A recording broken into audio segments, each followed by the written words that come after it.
Hi everyone, so this is going to be a really quick short book review because I bought this book, and as you can see from the title, The Secret to Great Oral by Jake Maddock. Now, as I've said, like just since I've been doing these book reviews, the title sometimes is the thing that grabs me. So obviously that's an attention grabbing title, The Secret to Great Oral. Not only has it got a very salacious image at the front, but also the title has lots of connotations. However, the book didn't live up to my expectations in terms of what I was expecting. So the whole main title, the full title, is The Secret to Great Oral: Learn how to have a 10 out of 10 relationship through good oral communication.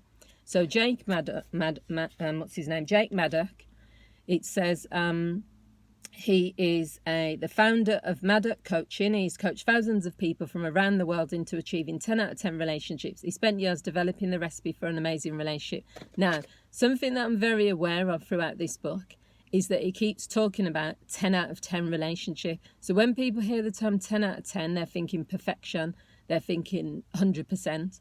Now, first of all, he doesn't describe or explain what that actually means. And second of all, there's no such thing as a perfect relationship, because human beings are not perfect. So I think if he would have said he helps couples to get the best relationship that they can get, or he helps them both achieve, their best versions as a couple, then that's fine. But he's using this 10 out of 10 thing throughout the book. And in my opinion, it's just to try to hook. Maybe that's why he gets so much clients, because if they're thinking, 10 out of 10, we're going to get this perfect relationship, this person can help me to do that, then obviously they're going to flock to him. But I don't think that is realistic.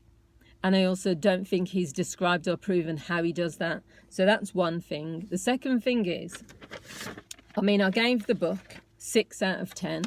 And that's low for me, because I've been reading books where I've given 8, 9 or 10s. The reason I gave it 6 out of 10 is because obviously this is every book or every coach or counsellor has their client base.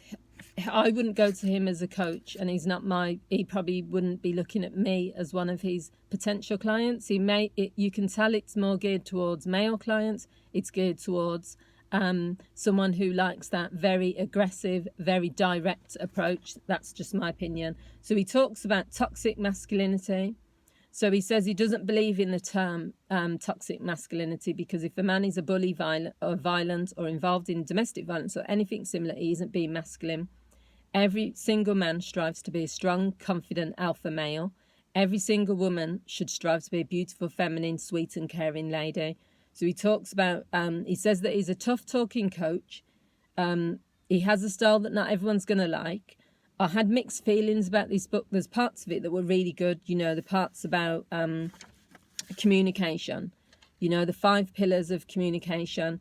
He talks a lot about masculine and feminine energy, which I agree with some of that. There's bits that I don't agree with. I do agree with the fact that, it's important to embody our masculine energy as a man, feminine energy as a woman. I agree with that. And he talks about some of the qualities of leadership and that sort of things and being supportive. What I don't agree with is sections where he's saying if a man is in his feminine energy, and he gives descriptions, if a man allows this or allows that, then he's being an effing pathetic, and he should say to his parents that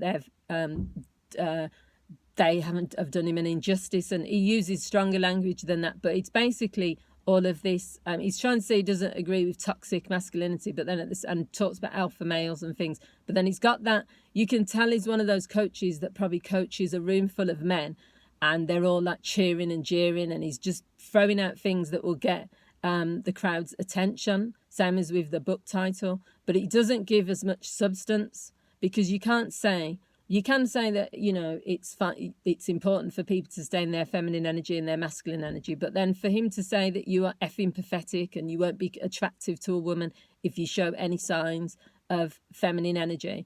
And we all know that balance is important in life. As a female, yes, you have to embrace that feminine energy, but there's times where maybe at work or in other situations where you have to be more dominant and more assert some authority, which to some people might be considered as masculine energy. To me, it's not. It's getting some things done. It's being assertive when you need to be. Same as with a man, we've had enough of this men have to be strong, men can't show any signs of weakness, men can't be gentle, men can't show any things that would be considered as feminine traits. That's why the suicide rate is so high for men, because we're constantly saying to them, you can't cry, you have to be an alpha male. In terms of, I mean, that's not, I'm not saying that he has said all of that, I'm just saying that's what I was picking up on. So he talks about sometimes a woman will communicate how she feels, but it's not fact. She may say you're a terrible partner, but it's not a fact. It's how she's feeling in that moment. Tip for women, always try to communicate in a feminine way, he says. And he gives examples. There's a lot of old-fashioned stuff in here. It's like when I was reading the book, The Rules, where it's talking about, don't do this or don't do that. Well, some of the things he talks about are like something from the 1950s or 1980s. He talks about using your feminine energy to get what you want at work, using soft voices, being really feminine. I mean, you wouldn't go into a working environment and behave like that, because I don't know. It just, to me, it's like going backwards. And that's why, for me, I don't know about this person's credentials. He's just said he's a coach. He's set up his own coaching agency, which anyone can do, because you don't even have to have qualifications to be a coach. Everyone is bouncing on the relationship thing because they know that that's where you're going to make lots of money. That's what people need. I mean, I'm a qualified coach and a qualified counsellor. I've got the time spent doing both roles. I've got the qualifications to prove it. I've got the experience through my clients. All he keeps saying is he's a 10 out of 10 coach and that he's worked with lots of people, but there's not enough information about like what he actually does. He doesn't give you the bare facts of what he's doing.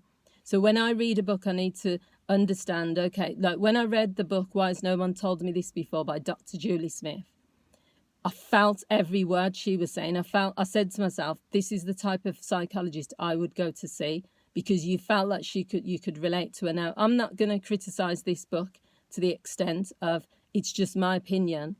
I didn't read the whole book. I got to the point, I think, when it started to get towards the end where he was talking about making a list of qualities that you want in a person, and it was all superficial stuff. So height, their weight, he put, their size.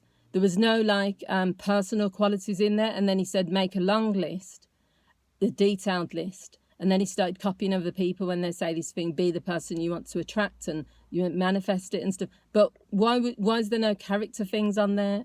I mean, that's quite important.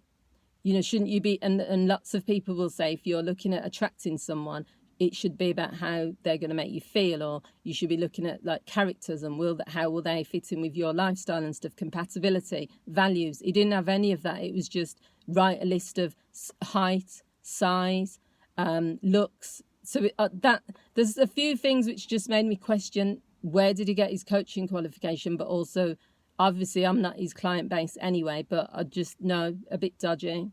That's just my opinion. So I gave it 6 out of 10. It probably could have even got 5. Gave it 6 because there are some useful information in there. But it's more of one of those where the title stands out. And that's what made me buy the book. Obviously, if you look at the title again, you can see it's a great title. I can't fault him for that. But it's not the type of book that I think I just didn't get as much from it that I thought I would. So let me know what you guys think. If you've read the book, leave your comments. If you haven't read it, let me know if you would think about reading it. As I've said, these are just my opinions. If you're interested in the books, you can search the titles yourself and decide from there. Thanks for watching, guys, and I'll speak to you all soon. Thanks. Bye.